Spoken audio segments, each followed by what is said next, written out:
Allir þættir samstæðvarinnar eru fáanlegir á öllum helstu hlaðvarpsveitum.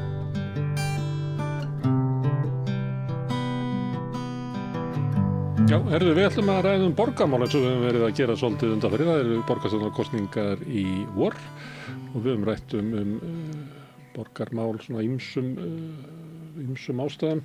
Kannski mest svona að flokkarnir eru að raða fólki á lista og eru að undirbúa sig undir kosningarnar. En við ætlum núna að reyna að tala mál sem að gæti orðið kosningamál. Veit ekki alveg hvort að það verði. Hérna Skúli Helgason frá Samfylkingunni og Ragnhildur Alda Viljánsdóttir frá Sjálfstæðisflokknum. Skólamál, má bjóða okkur upp á það. Haldið það verið kosningamál? Það ætla ég að vona. Það er alltaf gaman að tala skólamál. Ég kalla það menntamála því mér finnst skipta máli að við tölum börnin og það sem að situr eftir.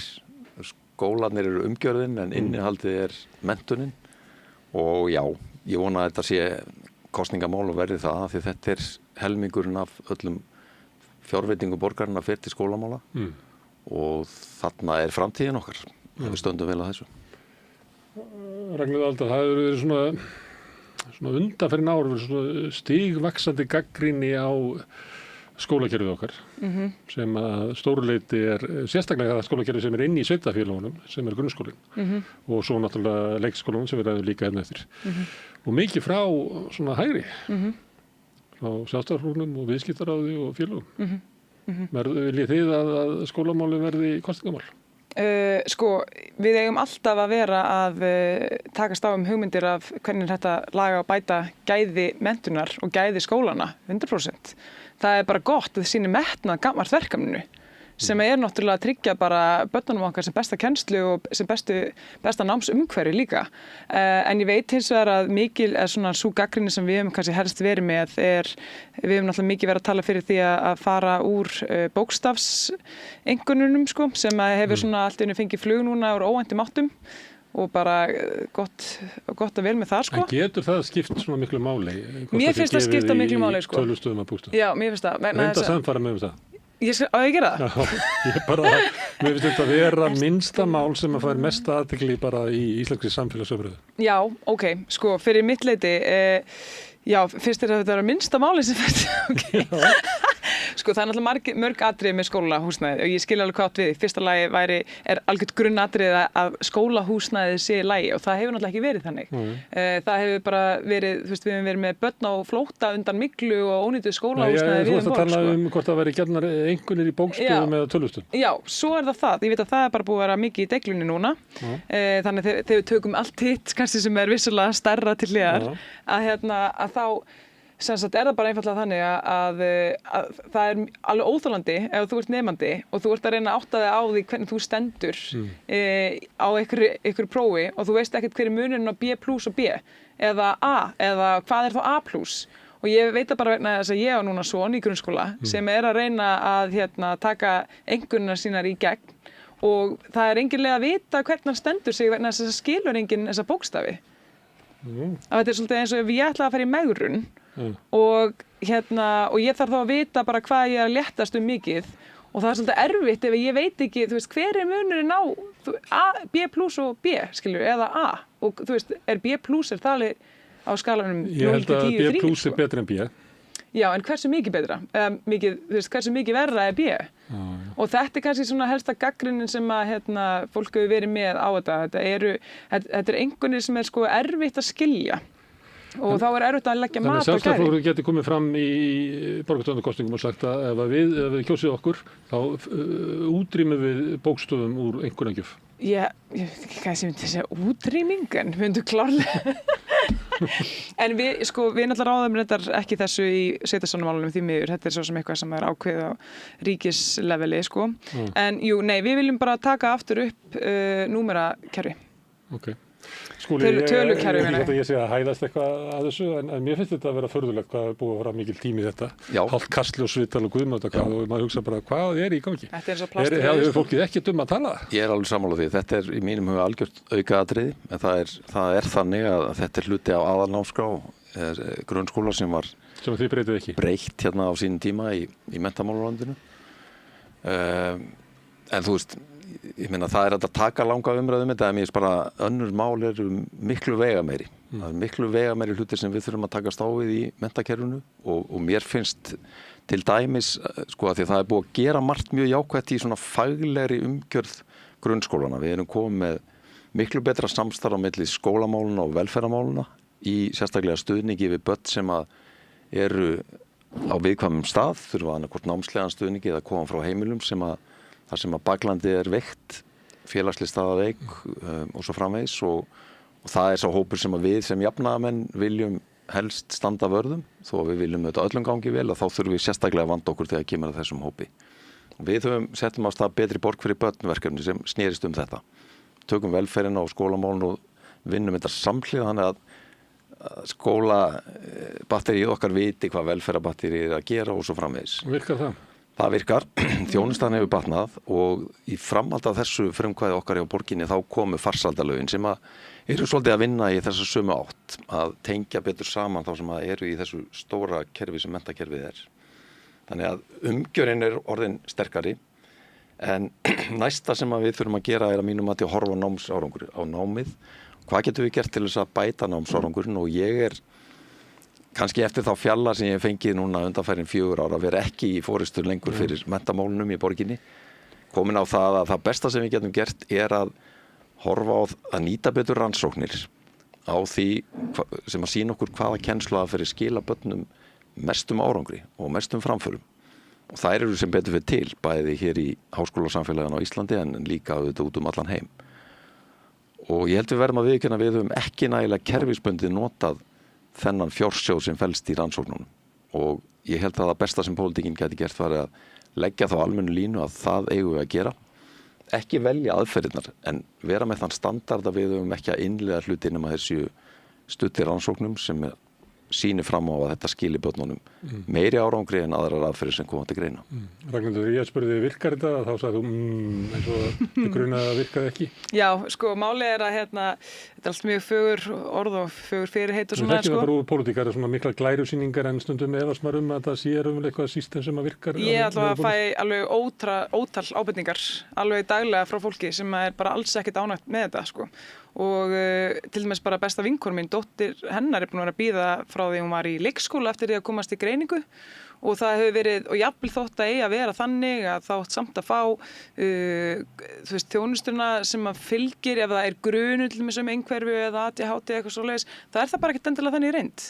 Að fá þjónustuna meðan þú býður eftir greiningu. Já, þannig að það þarf bara að leggja mikið á sig til þess að fá eitthvað af þessari þjónustus, en leður komið með greininguna þá fara hlutin að ganga hratt. Ertu sammála leiðinni en ertu bara ósátt við að framkvæmdi sé ekki nógu ákveðin? Já, það er í raun og veru þannig að markmiðið, það er það sem við erum þó sammála Markmiðið er náttúrulega það bara að fólk fái það þjónustu sem það vanti og kerfið sé ekki fyrir. Kerfið eigi bara að greiða leiðina, hvernig sem það er þá gert. En það sem ég hins að myndi segja er að það er ljóst mála þátt fyrir bara, allan velvilja í heiminum að maður reyna að laga þetta sem var náttúrulega stærsta umhverfisefni foreldra og er það ennþá, að þá erum við ekki á þeim stað að þetta sé komið þangað sem að Skúli er að lýsa. Það er bara mjög margt sem það er ennþá að bæta í þessu, til það mynda bara það að hvort sem það er að fjölga sérfræðingum eða bara bæta þjónustuleiðinar. Annað sem við höfum líka verið að fá margar ábendingar það er bæði þetta með skóla án aðgreiningar, það hefur ekki gengið eftir eins og skildi, ekki síst vegna þess að það kemur bara ljósa að bara skólabyggingarnar okkar, þær sem eru ekki miklaðar eða ónýtar, að þær eru margar hverjar bara ekki smíðaðar eða hannar með það í huga að þær hendi vel nemendum sem eru mjög viðkomið fyrir skynáreiti eða geta ekki verið í stórum bekkjum eða bekkjum þar sem er rosalega mikið af fólki inn í kennslustofunni. Hvar voru þeir nemendur áður? Áður? Fannst þið það vera skárra þá? Nei, ég spyr, því ég er að reyna að læra. Nei, ég meina áður fyrr, þá væntanlega voru þetta í almennum skólastofum og svo voru reyndar held ég einhverjum tímabúti þessum var skipt upp. Ég veit að foreldrar, sérstaklega barna sem eru kannski með svona mjög til dæmis mikla einhverju bara svona til dæmis, að þau voru mjög ánægð með, Ásgarðsskóli sem var fjarkennslan og þannig að í raun og veru það sem við myndum vilja sjá er það að þegar við fáum þessa gagnrýni, hún er að koma bæði frá kennarasamfélaginu og frá foreldrum og nemendum, að þá sé ekki alltaf markmiðið að nei, ok, það á bara að vera einn ríkislaus. Við bara segjum, ok, hvað vantar ykkur? Okkar hlutverk bara að tryggja að sú þjónusta sé til staðar, þannig sem að hún skilar mest árangri fyrir þessi börn, skilur við. Viljið aðeins útskýra fyrir mér sem kjósata. Nú, aðalnámskrá kemur frá ríkinu og svona megin línur koma frá ríkinu, en það sveitarfélögin sem reka þetta. Halda utan um þetta og bera ábyrgð á þessu. Hvað það sem að sveitarfélögin geta breytt og hvað það sem óumbreytt, óumbreytanlegt sem að kemur frá ríkinu? Það heilmikið sem að við getum breytt og aðalega lagt línur það að umgjörðin sé góð, fjármögnunin sé góð og að við séum með mikinn metnað í okkar fagstarfi og allt þetta að gerast í Reykjavík og Reykjavík hefur verið forystuaflið í menntamálum á undanförnum árum. Við mótuðum menntastefnu í samvinnu við 10.000 manns í reykjavíska skólasamfélaginu sem við höfum unnið eftir síðan og þar fyrir utan auðvitað bara þessa áherslu á námið sem slíkt og læsi sérstaklega sem grunn. Þá það líka verið að taka inn þætti sem að bara gera börnin að betri og öflugri manneskjum. Leggja áherslu á félagsfærni, leggja áherslu á sköpun, sjálfseflingu og heilbrigði. Og heilbrigðisþátturinn var reyndar þar sem að vakti kannski hvað mesta athygli þegar við fórum og kynntum þessa menntastefnu og hvernig hún var unnin alþjóðlega, bæði í Kanada og Bretlandi og víðar. Og þá fannst mér það merkilegt að við varum með þetta víða sjónarhorn á það sem að kristallast í bara setningunni sem ég hef notað mikið bara ef að krökkunum líður vel í skólanum, þá vegnar þeim vel. Og þess vegna skiptir svo miklu máli og sért með þetta stóra sjónarhorn, sért með velferðar þjónustuna samhliða. Og forystuhlutverk borgarinnar birtist í mörgum þáttum. Við höfum verið leiðandi í því að bæta starfsaðstæðurnar í leikskólum, grunnskólum og frístundastarfinu sem síðan kom inn í kjarasamninga og hefur síðan verið innleitt mjög víða annar staðar. Borgin í fararbróti varandi stafræna innleiðingu á náminu að breyta úr því að við séum að vinna með námsefni sem eingöngu á bókum og yfir í þennan stafræna heim sem að börnin auðvitað þekkja miklu betur heldur en við nokkuð tíma. En þegar kennarar mæta til kjaraviðræðna þá vilja bætta starfsaðstöður vegna þess að þeir eru ekki nógu góðar. Já, þær eru aldrei fullkomnar, en þær hafa batnað heilmikið. Þetta eiginlega svo stétt sem leggur mestu áherslu á starfsumhverfi í kjarabaráttu sinni. Aha. Það mjög fyrirferðarmikið til hlýðar við laun og svona. En það eiginlega, leikskólarnir eru eini starfsvettvangur sem að slæra það út, sko, grunnskólana. Það sem eru lögð meiri áherslu á, sko, starfsumhverfi. Enda höfum við lagt megin áherslu á þetta. Og gengið vel. Móta menntastefnuna, bæta starfsaðstæður og setja í það mikla fjármuni. Við settum 4 milljarða á einu kjörtímabili bara í að bæta starfsaðstæður í leikskólum með því að fjölga undirbúningstímum og minnka ála með því að fækka börnum á hvert starfsmann og svo framvegis. En líka bara beint í fagstarfið, efla liðseldavinnu og fleira. Og þetta erum við að gera ennþá. Við erum að vinna tillögur það hvernig við getum einmitt komið ennþá sterkar til móts við okkar starfin í leikskólum. Reykjavík á réttri leið og svo eru bara ákveðin að tala og vera vitna til óánægju. Nei, en sko ef við tökum bara umræðu menntamál, mér finnst hún yfirleitt vera að fókusera á það sem að ekki hafi gengið vel á landsvísu, menn að horfa á PISA-rannsóknar. Og það bara rétt að sérstaklega í síðustu könnun sem er tekin þegar við erum með rétt að fara út úr COVID-faraldrinum og skólasamfélagið svona ekki á mjög stöðugum stað og samfélagið í heild sinni þetta ekki. Að það voru vonbrigði með þær niðurstöður en fram að því hafði borgin verið í forystu sveitinni á landsvísu fyrir hvað var það námsárangur í þessum 3 greinum. Sömuleiðis í samrænduprófunum sem að illu helli voru tekin úr sambandi fyrir nokkrum árum og ekkert kom í staðinn sem ég held að það verið mikil mistök. Því auðvitað þurfum við að vita, við þurfum að vera með mælingar á því hvernig okkur er að vegna til þess að fínstilla þau vinnubrögð sem er í skóla. Kerfið þarf að vita það. Það er ekki bara einhverju fyrir einstaklingana heldur sé eitthvað svona próf sem eru nothæf til þess að bera mig saman við þig við verum skólar. Já, kerfið en einmitt ekki þannig að þú sért síðan að sko einhverju nornaveðum gagvart einstökum skólum sem að er í erfiðleikum, til dæmis út af nemendasamsetningu og öðrum þáttum. Það er svo allt annað hlutur. Já, sko reyndar eins og með þetta, ég held að það er ákveðin tilhneiging í kerfinu okkar almennt, hvort sem að sé skólakerfið eða jafnvel heilbrigðisþjónusta eða eitthvað álíka, að það vill oft ekki, það er feimið við að segja frá niðurstöðum þjónustukannana og það er bara mannlegt. En hins vegar að það sem svo mikið að koma inn í öll þessi kerfi sem við rekum, opinber eða einkarekin, að sko, og sérstaklega þegar kemur til þessum skólum, ef þú ert með svona samröndpróf eða einhverja kannanir milli skóla og einn skóli að koma verr út, þá á það ekki að vera eitthvað smánarmál, heldur bara tilefni til þess að veita þeim skóla enn meiri stuðning. Og það er alveg eðlilegt að skólar sem að taka á sig sérstaklega álagið sem að fylgir því að fá mikinn af nýjum og mjög fjölbreyttum nemendahóp, að þeir fái þá líka stuðningin sem að þarf með þessu. Og það er kannski reyndar eitt annað svona fyrir utan ástand skólabygginga sem að ég veit að kennarinn að tala þegar að segja starfsumhverfi. Ég meina það er ástæða fyrir okkur bankin byggir yfir sig hallir, skilur. Það er bara þú sendir skýr skilaboð með að láta fólk dúsa í miklum byggingum, sko. Hitti það að til dæmis eins og þetta sem hefur verið að koma, gagnrýnin sem hefur náttúrulega mikið að koma úr Breiðholtinu. Og það er sú gagnrýni að við erum með þetta verkefni, við erum að taka á móti börnum og við erum að gera vel við þessi börn. En svo hefur bara ekki fé né starfsafli fyllt þessu verkefni. Og við erum alltaf með kannski skóla sem á örstuttum tíma eru þannig að meirihluti nemenda eru bara að læra íslensku en ekki orðið íslensku talandi.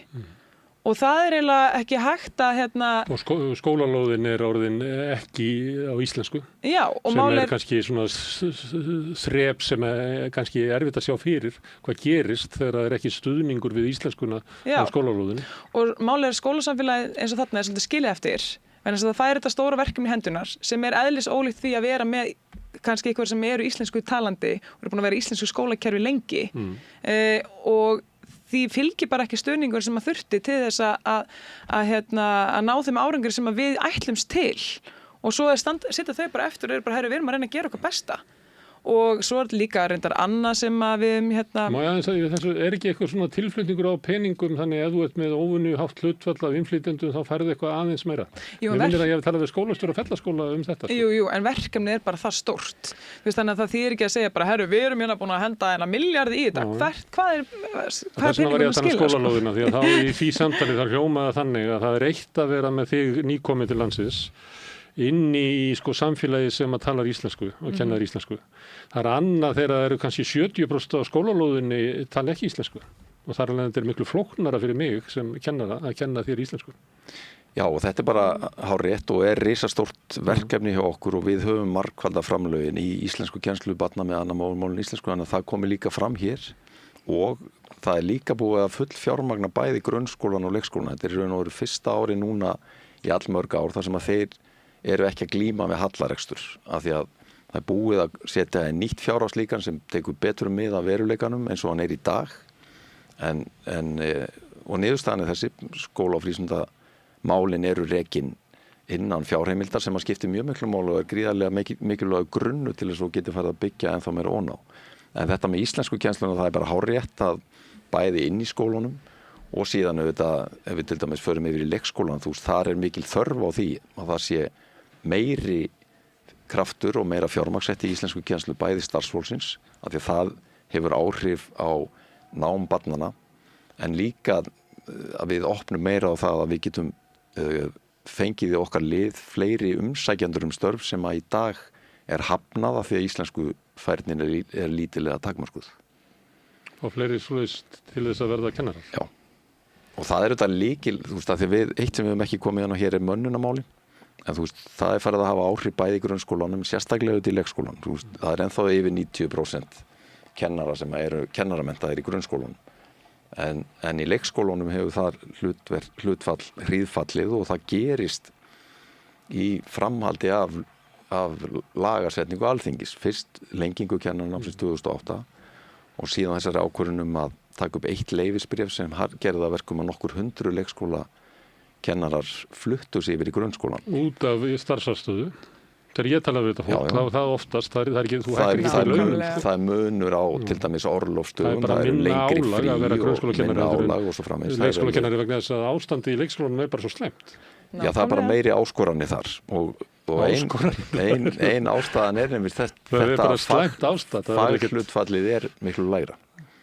En svo geta mér sagt það er slæmt ástand en við erum samt með 90% ánægju foreldra varðandi starfið í leikskólum barna sinna. Skilur, það er nú einhvern sem að margir myndu fagna að fá fyrir sín störf. Já, sko, starfið ekki vandamáli. Það bara vandamáli að maður í 3 byggingum á 12 mánuðum, eins og ég, dóttir mín, sem þurft að vera í 3 leikskólum vegna myglu á 12 mánuðum. Mygla ekki pólitísk, hún bara kemur. Hún pólitísk að því leitinu að hún afsprengi vanraks viðhalds og það bara til skýrslur það, sko. Það að gerast hjá ríki og það að gerast hjá sveitafélögum alland, það ekki Já, en sko, það eitt að segja 1 og 1 skóli, en það annað að segja nánast alla byggingarna, sko. Það alls ekki rétt. Það langt frá því að vera alla byggingar. Það gæti sagt að það veri pólitískt að því leiti að þetta afleiðing af svona aðhaldsstefnu, þar sem að haldið aftur að tekju öflun hins opinbera, en gerða kröfur áframhaldandi þjónustu, sem að leiði til þess að það veri freistnivandi hjá þeim sem að stýra að spara viðhald,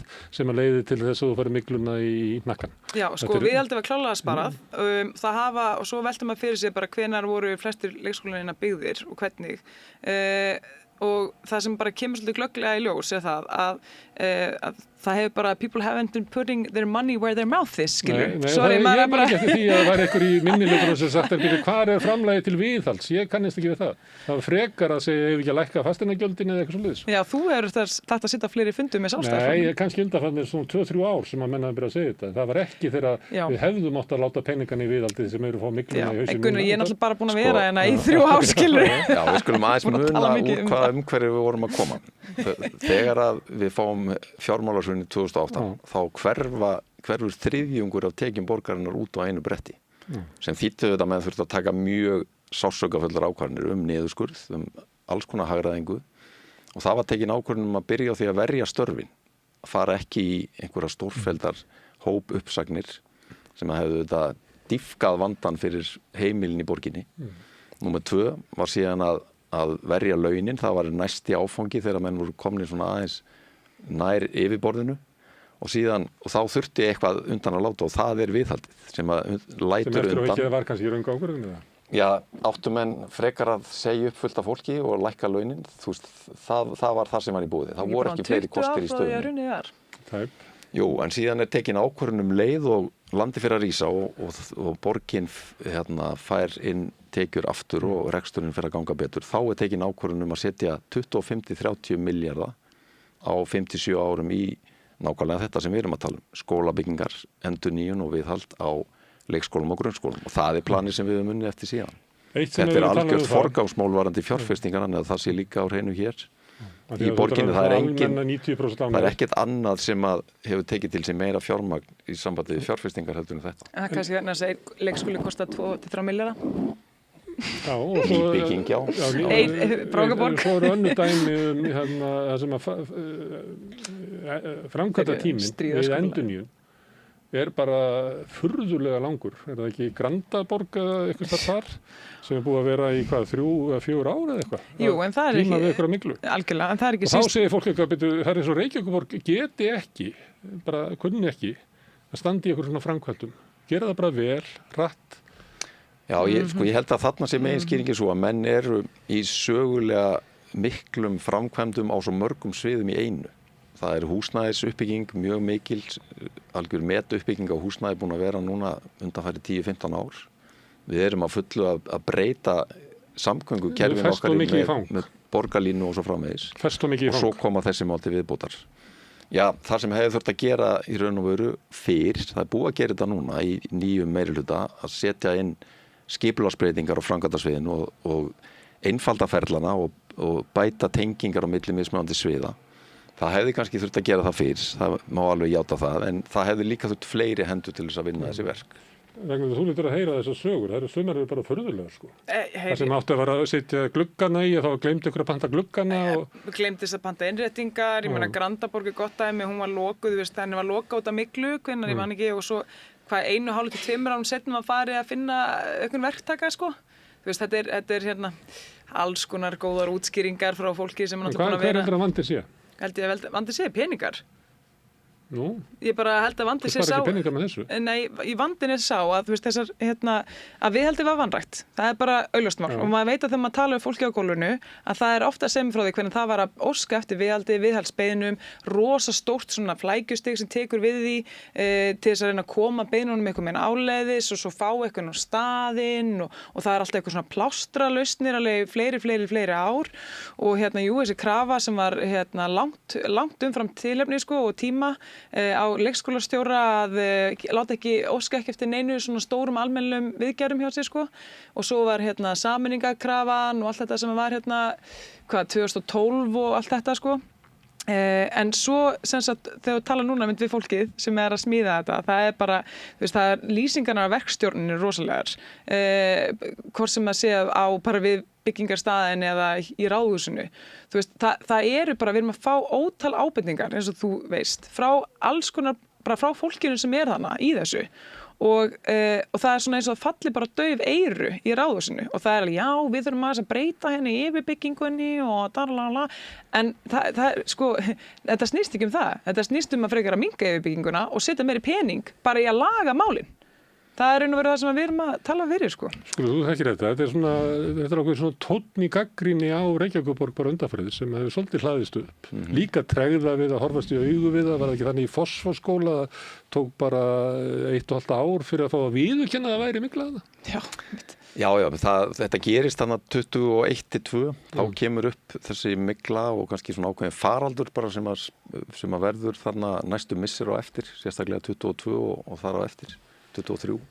En svona viðbröði núna eru kannski meira komin á svona stabíli stað og menn bregðast ekki við með róttækum lokunum eins og gert var þarna í byrjun.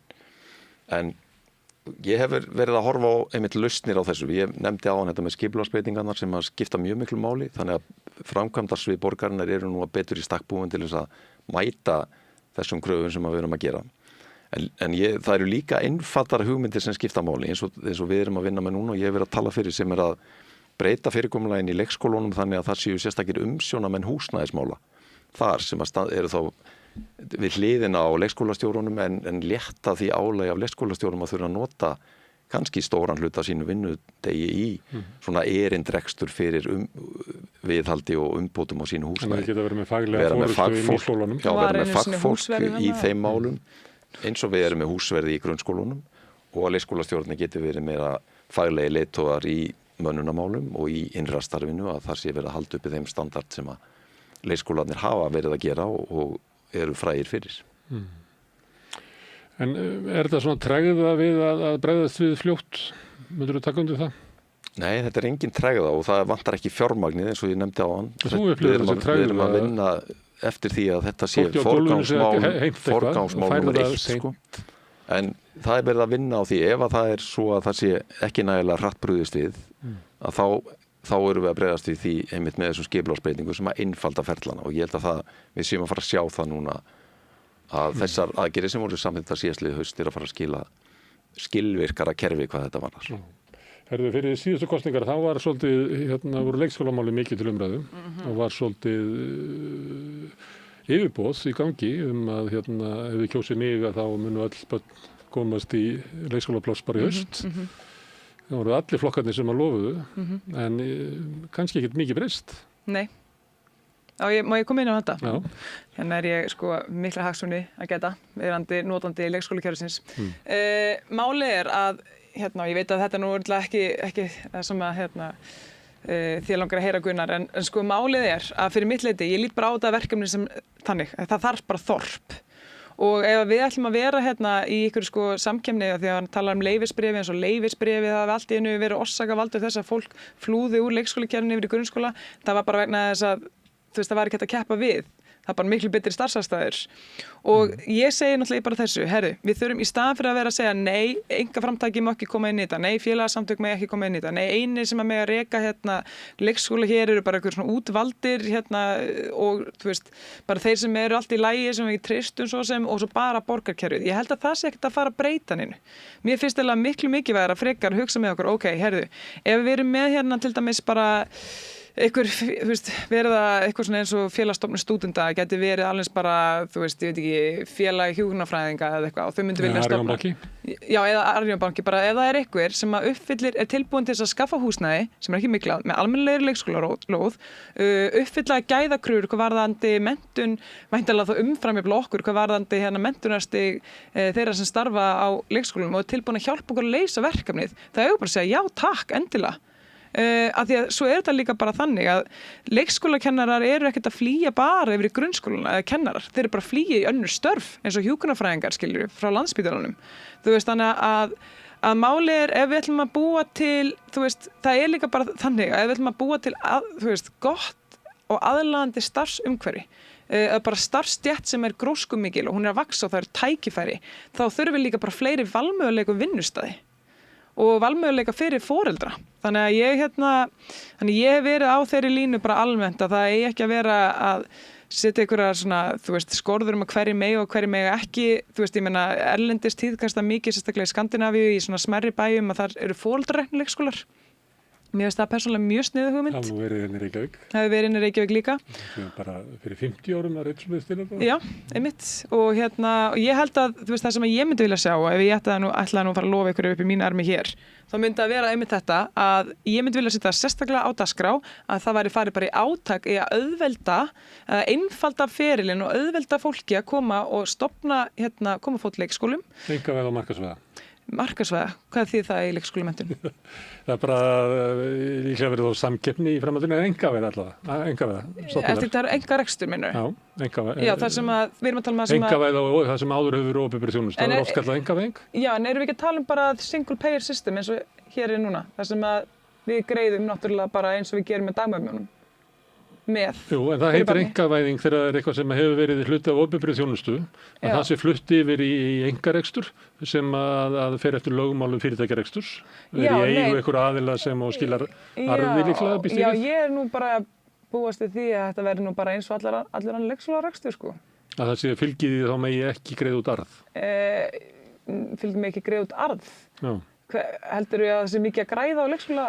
Já, til dæmis Svíarnir fóru mjög langt í einkavæðingu í skólakerfinu sínu það sem eru með risa fyrirtæki sem að greiða sér mikinn arð og hefur haft bara gríðarlega áhrif á allt skólakerfi í Svíþjóð. Og eru leikskólabörn þar að fá góða menntun og komast inn í leikskóla? Mjög misjafna, því að þetta kerfi leiðir oft til þess að það er hægt að ná mestu arðinum ef þú ert með skóla í hverfum þar sem að menntunarstig foreldranna er hátt og tekjur þeirra háar, þar er minnsti vandinn við kennsluna og þar alveg getur þú skila arðiðar, en þú sinnir hins vegar ekki hverfunum þar sem að er meiri vandamál, fólki, krakkarnir koma illa nestaðir að heiman, eru kannski með að búa heimilum með takmarkaða foreldragetu, fólk sem að kannski talar ekki sænsku annað slíkt, þar er ekki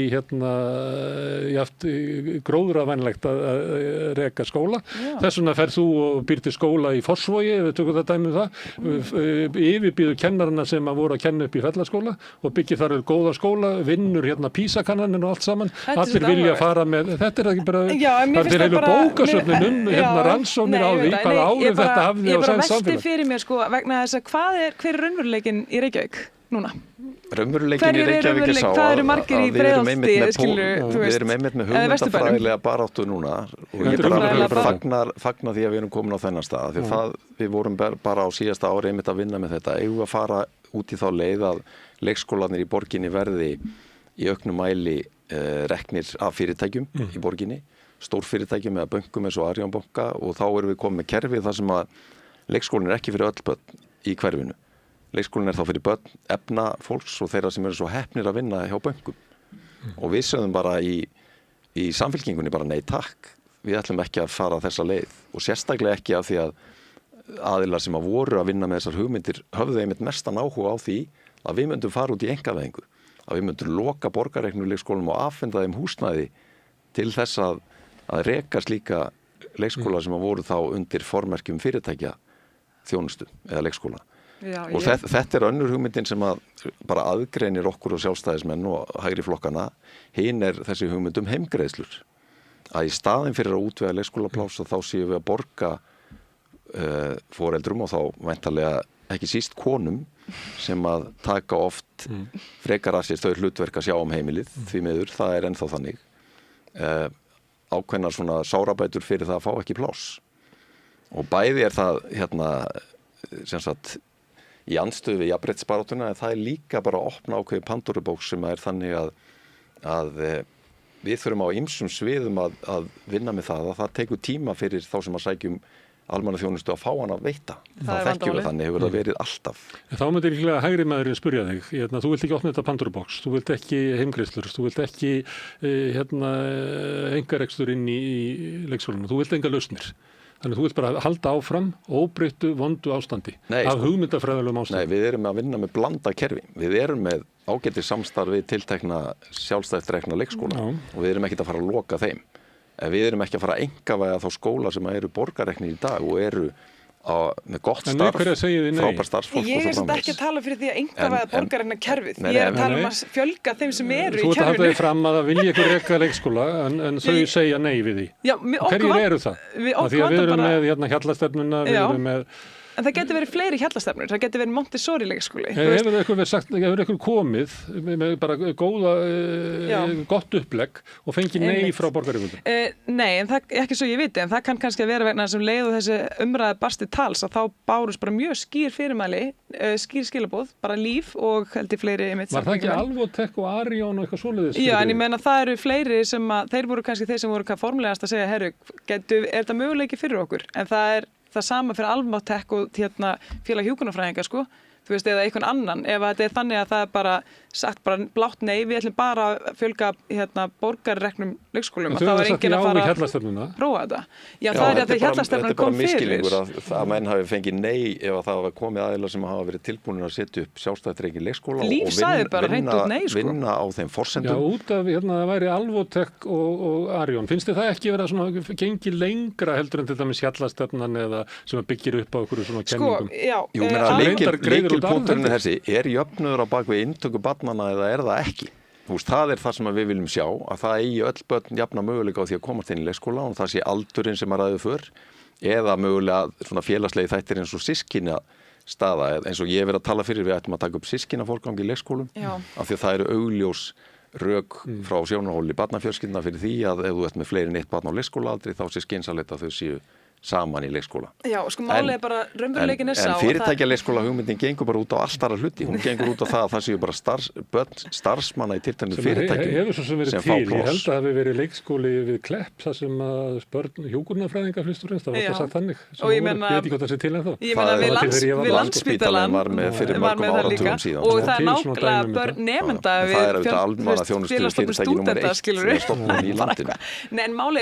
við samfélaginu í dag er þessi að það eru ekki jöfn tækifæri fyrir börn hvernig hvort þau komast í leikskóla eða ekki og það fer eftir hvar þú býr hvenær þú fær leikskólapláss. Það er bara staðreynd málsins.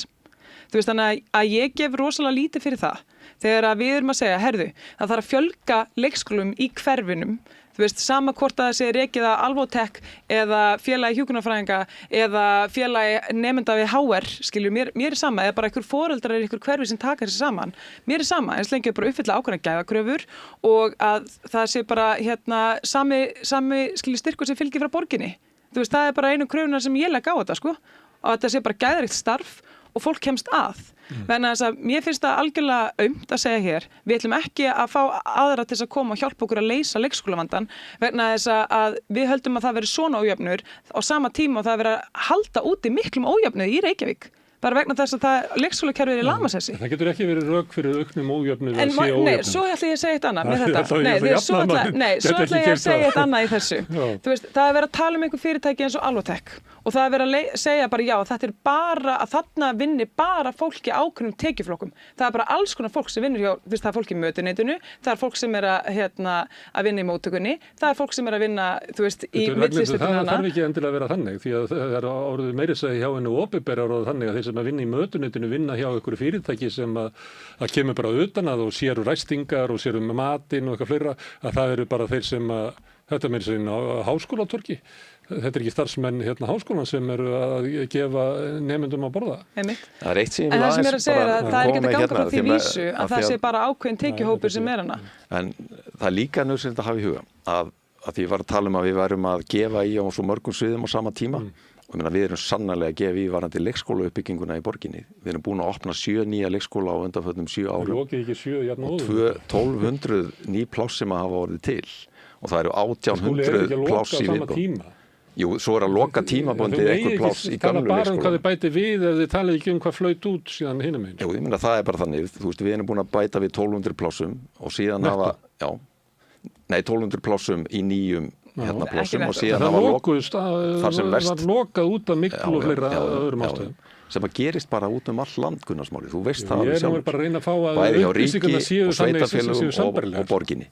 Og staðan er þessi, 1200 ný pláss, á móti lokuðu 600 tímabundi 2022, svo tala er að fara niður í 350 á þessu ári, skilur, þannig að það er ekki eins og þessi lokuðu permanently, þau loka í tiltekinn tíma meðan að unnið er að framkvæmdum. Þannig að staðan er klárlega svo að við erum að fjölga mjög mikið og þetta er að gerast af því að hér er verið að tala um sjálfstætt reknu leikskólana, það er líka fjölgun hjá þeim. Við erum líka bjóð upp á það að þeir sem að geta stækkað við sig, að þeir geri það. Þannig að það er ekki eins og hurðinni sé skellt í andlitið á þeim sjálfstætt reknu leikskólan sem er að gera góða hluti í borginni og standa sig vel. Herru, heimgreiðslunar, ég ætla að koma inn á það líka.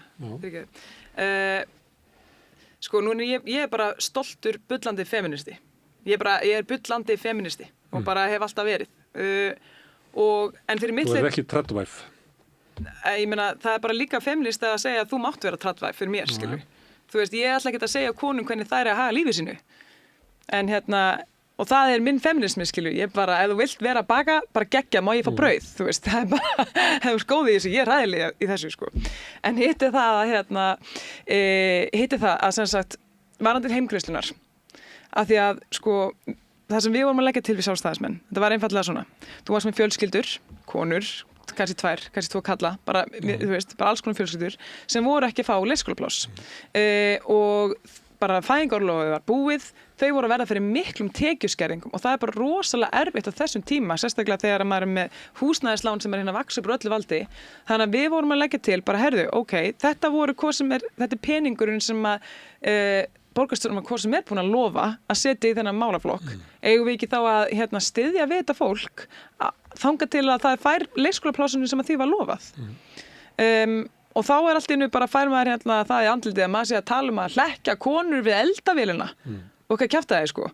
Og ég verð að segja að ég afþakka bara allan þann málflutning, sko. En þú veit ekki orðið hissa, sko. Ég held þetta sé 35 ára gömul umræða. Ha? Ég held þetta sé 35 ára gömul umræða. Bara jafn gömul mér? Já.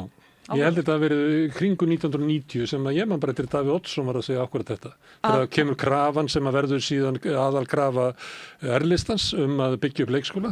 Þá var hann að tala um heimgreiðslur til... Það var tekist á þetta í kosningunum 94. Já, mjög. En af hverju það er eitt að útiloka annað? Nei, já, því þú varst hissa við viðbröðunum. Ég var bara benda að þau hafa verið í 35 ár. En þetta er bara hugmyndafræðileg barátta sem verður tekist á í borginni í vor og ég fagnaði. Vilja menn leikskóla fyrir öll börn eða vilja menn leikskóla fyrir sum börn sem eru svo heppin að vera í tiltöndum fyrirtækjum og aðeins sem að fá ekki pláss þeir fá heimgreiðslur. Þið lofuðu því að verja peningum til þess að barnið mitt kæmist í leikskóla. Eitthvað hefur ekki tekist það. Þannig ég sitt heima með barnið mitt og ég kemst ekki í vinnuna. Af hverju má ég ekki fá peningin sem að þið hefðuð eitt ef þið hefðu staðið við loforðin til þess að búa til dagvistur í barnið mitt. Af hverju fæ ég það ekki til að létta mér undir? Veistu hvað er erfitt? Hvað foreldrakynslóðin hefur verið erfitt og hvað barnafjölskyldun hefur verið erfitt? Hvað er að vera gliðnun í samfélaginu með bara kjör okkar barnafjölskylduna? Af hverju situr á peningunum sem að þú trassaðir að láta í framkvæmd? Af hverju fæ ég það ekki? Ég á 5 börn, Gunnarsmári, ég veit allt um þetta leikskólakerfi. Þau hafa verið bæði inn í borgarreiknum og sjálfstæðisreiknum leikskólum og ég er ennþá að vinna með þau eru komin í grunnskóla eða framhaldsskóla eða háskóla. Hverju svarar þessu ég var að leika foreldri sem á... Ég svaraði bara þannig að peningurinn sem við höfum til ráðstöfuna, við getum ekki notað hann tvisvar. Þannig við segjum, við viljum frekar nota hann í að leysa vandan, heldur hann að koma með einhverja sárabætur sem að lýsa vandan. Frekar notum peningin í að leysa málin og byggja fleiri pláss og setja hann í mönnunarmálin og starfsaðstæður þannig að fólki vilji koma og vinna í leikskólanum. Það er okkar pólitík. En ekki að vera að kasta í fólk einhverjum peningum sem að leysa ekkert vandan. geta verið svona Leysa minn vanda, plástur tímabundin. Segir foreldri með barnið. Það leysi minn vanda. Nei, það gerir það bara ekki að því upphæðina sem hafa verið í umræðinni eru allt og lágar til þess að það skipti máli. Já, það, veistu hvað 100 áskall tilur, sko? Ég vona að kostningarna snúi svolítið hérna skólamál. Já. Tekum það. Ég myndi vilja það. Eitthvað annað en hérna sundabröð og svona. Ég byrði Guðs og hverju kvöldu það verði ekki. Við erum mjög gaman að fá okkur hérna að tala um skólamál. Herðu, en þú ert í prófkjöri. Já. Heitir það ekki? Eða flokksval? Flokksval. Jú. Það kemur í ljós á hérna laugardaginn, hvort að þú fáir stuðning þinna félaga til þess að halda áfram í borgarstjórn. Já. Þú ert í einhverju furðulegu uppstillingarnefnd, eða ekki? Jú. Sem ákveður, veistu hvort þú fáir að vera á lista eða ekki? Ég er náttúrulega bara mjög frek að halda mínu sæti, sko. Ekki svo glimrandi góð kosningu í það. Þú telur að það verði ekki hægt að ganga fram í þér? Ég myndi ekki segja að það er náttúrulega örugglega allt hægt. Ég tala við Helga Áss hérna í þættinum, hann hefur fengið á tilfinningur, hann myndi ekki fá brautagengi. Þetta er auðvitað mjög sérkennilegt, mér að samfélkingin er að því að verðist eini flokkurinn sem ætlar að bjóða upp á það að félagarnir fá að ráða því hverjir verði í efstu sætunum. Þetta er bara lýðræðisveisla hjá okkur, hún var blásin af hjá félögum Öldu hérna daginn. Þú ert ekki satt við það? Og aðrir eru bara í ég hef alltaf verið mjög æst í prófkjör. Ég hef verið mjög ópiskað með það. Ég veit ekki akkur ef Sjálfstæðisflokkurinn fór þessar leið, sko. Því ég heyrði það mikið á Sjálfstæðismönnum að þeim finnst þetta hefði verið miklu snurður bara að hafa prófkjör. Já, þetta var bara svo aðferð sem var ákveð að fara hérna í nóvember. Og ég bara var mjög skýr í minni afstöðu þar að ég er mikil prófkjörskona og hef alltaf verið. En maður verður nú bara að lúta því ef að fulltrúaráðið sem tilur 1000 manns vill fara aðra leið. Ef að Guðlaugur Þór hefði sagt í september, ég ætla alls ekki að fara í borgarmálin. Hefði þú boðið fram í leiðtogakjöri gegn Hildi? Eða með Hildi? Ég bara veit það ekki alveg. Það er allt svona ifs and thens and maybes and bouts, sko. Það er eiginlega svolítið erfitt að... Eða skífa ef að mundi. Já, ég meina ef það hefði verið prófkjör þá hefði ég örugglega verið þann allavega að reyna að verma ykkur þessi fyrsta seti? Já, eða örugglega bara fyrsta til annað, sko. Bara eftir því hvernig það væri. En ég veit ekki alveg hvað ég gert í leiðtogaprófkjöri. Ég bara þurfti ekkert að pæla neitt í því, af því að Gulli var nú að fara að skella sér. Skúli, það er mikil spenna fyrsta sætið ykkur. Já. Og stundum þá hverfið þið hinn sem eru ekki tökum fyrsta sætið svolítið í skuggan. Þannig ég held að spyrja þig, hvað ætlar að kjósa, Heiðu eða Pétur? Ég held því nú bara fyrir mig. Þetta er sem betur fyrir ennþá leynilegar kosningar. En ég get talað bara mjög hreinskilnislega það að ég hef átt mjög gott samstarf við Heiðu. Mér finnst hún bara hafa staðið sér vel.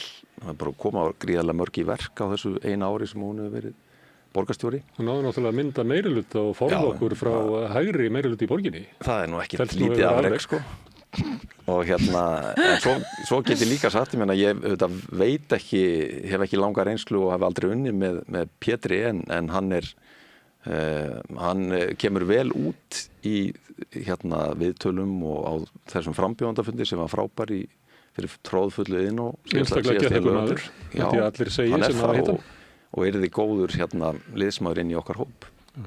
Herðu, gangi ykkur bara vel og vonandi að því að þetta er langt í kosningar og vonandi verður þetta svona skemmtileg kosningabarátta og málefnalega og fleira. Það er náttúrulega á að vera lýðræðisveisla og það felst í því að við komum hérna saman og ræðum mál sem að snúa að kjósendum og borgarbúum. En sem ekki bara alltaf að skoða skoðanakannanir eða velta því fyrir hvernig hinn og þessi formaðurinn kom út og eitthvað fleira. Við ætlum að reyna hérna við rauðaborðið að njóta þess að það eru kosningar framöndan. Þannig ég ætla að kalla í ykkur aftur. Alltaf gaman að koma, Gunnar. Skúli, og þetta er ekki kvöldu Alda eða? Jú, Alda, það er öldugangur hérna. Skúli og Alda, kærlega ekki. Herðu, við ætlum að halda hérna áfram, við erum alltaf reyna að skilja samfélagið, næsti kaflir eftir augnablik. Frjáls fjölmiðlun á í vök að verjast, allstaðar, ekki bara á Íslandi.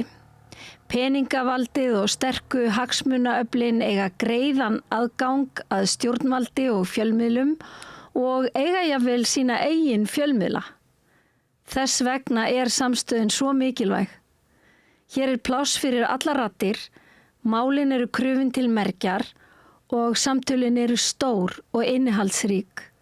Samstöðin er mikilvægt lýðræðistæki. Ég heiti Kristín Helga Gunnarsdóttir og ég styð samstöðina. Öflugur og ódýr auglýsingamiðill 40.000 manns sjá eða heyra þætti samstöðvarinnar í hverri viku ef þú vilt auglýsa sendu póst á samstöðin@samstöðin.is.